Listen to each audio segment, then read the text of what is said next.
नमस्कार दोस्तों, आप पढ़ रहे हैं कक्षा 10वीं एनसीईआरटी गणित। आज हम पढ़ेंगे प्रश्नावली 7.1 के प्रश्न क्रमांक 3 और प्रश्न क्रमांक 4 को। तो ध्यान से समझना।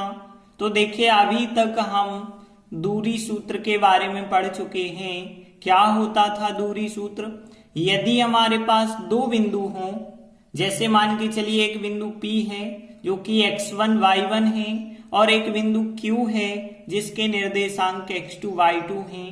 यदि हमारे पास दो बिंदु हो गए और उनके बीच की हमें दूरी ज्ञात करनी है PQ, तो वो दूरी क्या होती है? करनी के अंदर x2 माइनस x1 का वर्ग प्लस y2 माइनस y1 का वर्ग, ये होता है दो बिंदुओं के बीच की दूरी का फार्मूला। इसे हम दूरी सूत्र कहते हैं। तो ये तो हमें पता हो गया। तो देखिए, प्रश्न 3 है, निर्धारित कीजिए कि क्या बिंदु 1 2 3 बिंदु दिए गए और 3 बिंदु संरेखी हैं या नहीं है, हमें बताना है। तो सबसे पहले हमें पता होना चाहिए संरेखी कहलाता क्या है।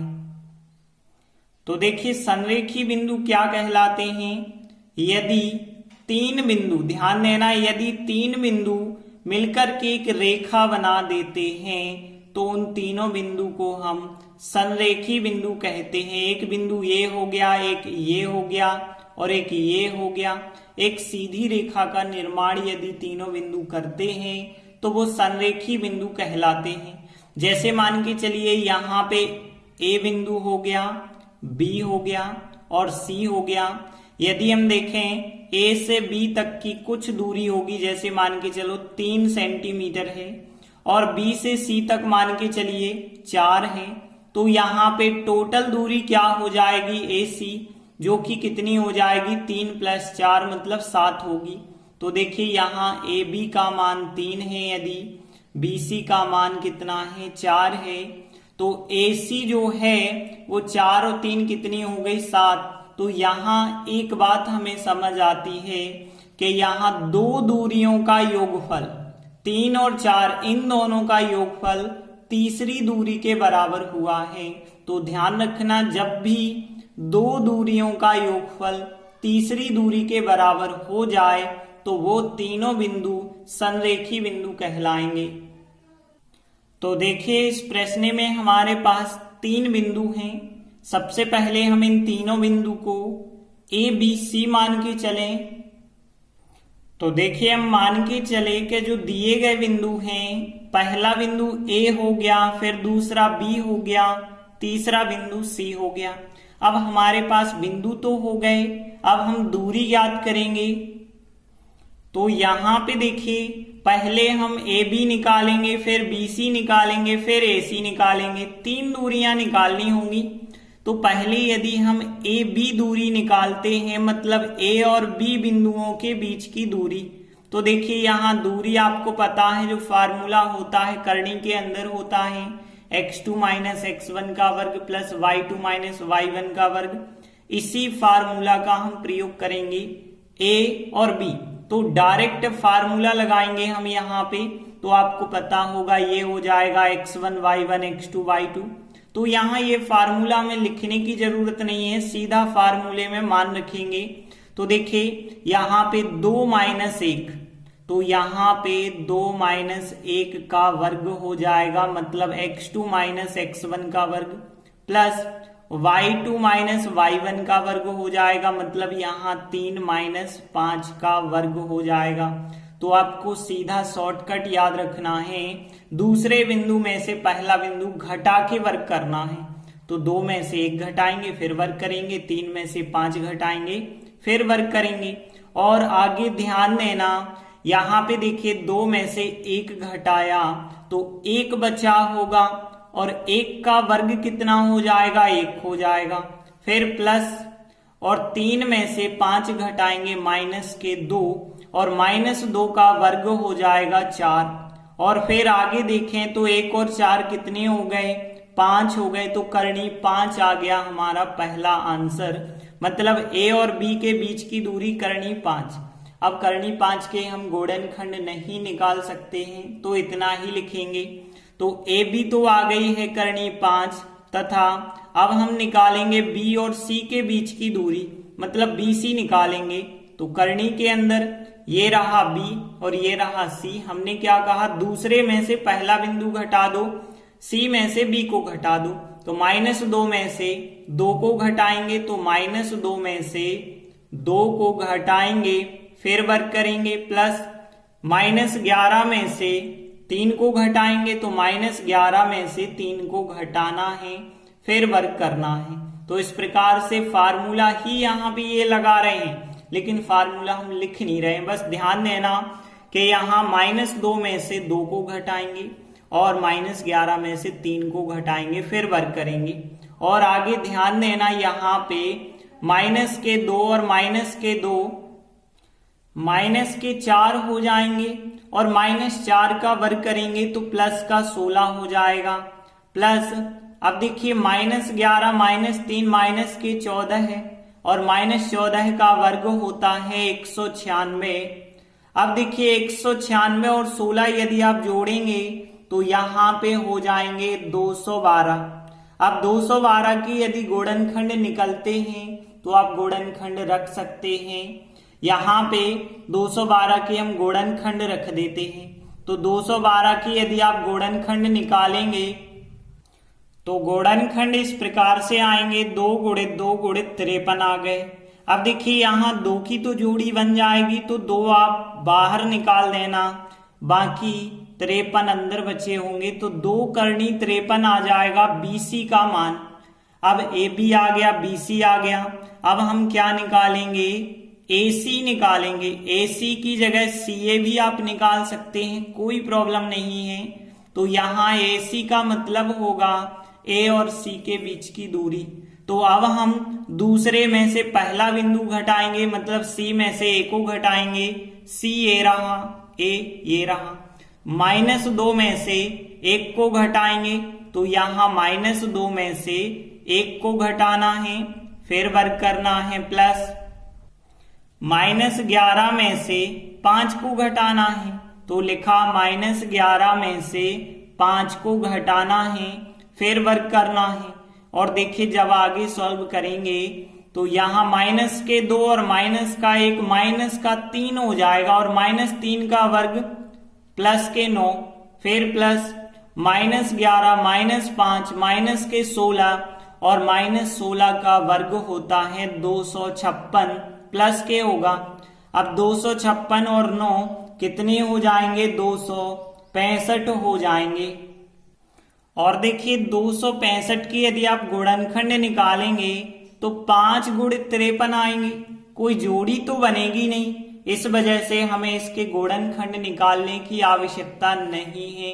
अब आप सीधा देखिए यहाँ पे AB का मान कर्णी 5, BC का मान 2 कर्णी 53 आया है और AC का मान 265 आया है। तो यहाँ पे यदि हम देखें AB और BC का योगफल करें तो AC के बराबर नहीं हो रहा है। तो हम लिखेंगे चूंकि AB और BC का योगफल बराबर नहीं है AC के। क्यों नहीं है, क्योंकि आप और भी कारण यहाँ पे बता सकते हैं। क्योंकि AB का मान जो है कर्णी 5 है प्लस BC का मान 2 कर्णी 53 है, और यदि हम इन दोनों को जोड़ेंगे तो बिल्कुल भी बराबर नहीं आएगा कर्णी 265 की। और जब बराबर नहीं आएगा मतलब सीधी सी बात हो गई, यहाँ 2 दूरियों का योगफल तीसरी दूरी के बराबर नहीं है, मतलब दिए गए बिंदु संरेखी नहीं है। अतः दिए गए बिंदु संरेखी नहीं है। इस प्रकार से प्रश्न 3 कंप्लीट हुआ। अगला प्रश्न 4 है, जांच कीजिए कि क्या बिंदु 1 2 3 बिंदु दिए गए एक समद्विबाहु त्रिभुज के शीर्ष हैं। अब देखिए आपको पता होगा समद्विबाहु त्रिभुज क्या कहलाता है। वह त्रिभुज जिसकी 2 भुजाएं बराबर हो, कोई भी 2 भुजाएं बराबर यदि हैं तो वो कहलाता है समद्विबाहु त्रिभुज। तो यहाँ पे सबसे पहले हमें जो बिंदु दिए गए हैं 3, इनको हम ABC मान के चलें। तो हम मान के चले दिए गए बिंदु, पहला बिंदु ए, फिर बी हो गया, फिर सी हो गया। अब हम क्या करेंगे, यहां पे भी तीनों दूरियां निकालेंगे, मतलब त्रिभुज की तीनों भुजाएं निकालेंगे। तो अब सबसे पहले हम ए बी निकालेंगे, मतलब ए और बी के बीच की दूरी, ए और बी के। तो दूसरे बिंदु में से पहला बिंदु घटाना है, 6 में से 5 को घटाएंगे, फिर वर्ग कर देंगे, तो 6 माइनस 5 का वर्ग, प्लस 4 में से -2 को घटाना है। देखिए रफ में यहां बताते हैं हम, 4 में से -2 को घटाना है। देखिए घटाना है मतलब बीच में माइनस लगाना, तो 4 लिखा और -2, और घटाना है तो बीच में माइनस और माइनस मिलके क्या बन जाएगा, प्लस। तो यहां 4 + 2 बन जाएगा और फिर होगा उसका वर्ग। और आगे जब हम सॉल्व करेंगे तो 6 में से 5 को घटाएंगे, क्या बचा होगा 1 और फिर वर्ग। 4 और 2 को जोड़ेंगे तो 6 और फिर इसका वर्ग। और आगे यदि हम सॉल्व करेंगे तो 1 का वर्ग 1 होता है, 6 का वर्ग 36 होता है, 36 और 1 जोड़ेंगे 37 हो जाएगा। अब 37 के गुणनखंड नहीं होते हैं तो नहीं निकालेंगे। तथा अब आगे हम निकालेंगे बी सी, मतलब बी और सी के बीच की दूरी। तो कैसे निकालनी होगी, तो देखिए ये रहा बी और ये रहा सी। दूसरे में से पहला बिंदु घटाना है, तो 7 में से 6 को घटाएंगे, 7 माइनस 6 का वर्ग होगा, प्लस -2 में से 4 को घटाना है, तो -2 में से 4 को घटाएंगे, फिर वर्ग करेंगे। आगे देखिए यहाँ पे 7 में से 6 घटाएंगे 1 का वर्ग करना पड़ा, प्लस माइनस के 2 और माइनस के 4, माइनस के हो गए 6 और इसका भी वर्ग। और आगे देखिए फिर 1 का वर्ग 1 होता है, -6 का वर्ग करेंगे, प्लस के 36 होगा, 36 और 1 कितना हो गया, 37 हो गया। तो यहाँ BC का मान कितना आ गया, करणी 37 आ गया। अब आगे हम तीसरी भुजा निकालेंगे AC, या जिसे हम CA भी कह सकते हैं। तो यहां अब हम AC निकालते हैं, तो करणी के अंदर होगा A, और C की बात करें तो दूसरे में से पहला बिंदु घटाना है। 7 में से हम 5 को घटाएंगे, तो 7 माइनस 5 का वर्ग होगा, प्लस -2 में से -2 को घटाना है। रफ में देखिए कैसे घटाएंगे, -2 में से -2 को घटाना है, तो एक बीच में और माइनस रहेगा, माइनस और माइनस प्लस हो जाएंगे, तो यहाँ 2 + 2 होगा। तो यहाँ ध्यान रखना माइनस के 2 लिखे, माइनस और माइनस प्लस के 2 हो गए, फिर होगा इसका वर्ग। और आगे यदि हम सॉल्व करेंगे तो 7 में से 5 घटाया 2 और 2 का वर्ग होना है, प्लस माइनस के 2 प्लस के 2 कट गए, तो यहाँ 0 आ गया, फिर वर्ग होगा। और देखिए यहाँ पे 2 का वर्ग हो गया 4 और 0 का वर्ग 0 ही रहेगा, तो यहाँ 4 प्राप्त हुआ। अब 4 का वर्गमूल तो हमें पता है 2 होता है। तो देखिए हमने त्रिभुज की तीनों भुजाएं ज्ञात कर ली हैं। अब हम देखें तो AB करणी 37, BC भी करणी 37, त्रिभुज की 2 भुजाएं बराबर आ रही हैं।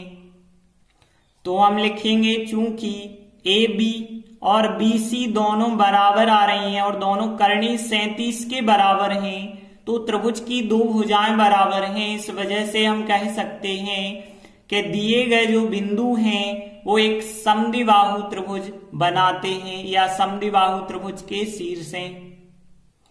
अतः दिए गए बिंदु एक समद्विबाहु त्रिभुज के शीर्ष हैं। इस प्रकार से प्रश्न 4 भी कंप्लीट हुआ।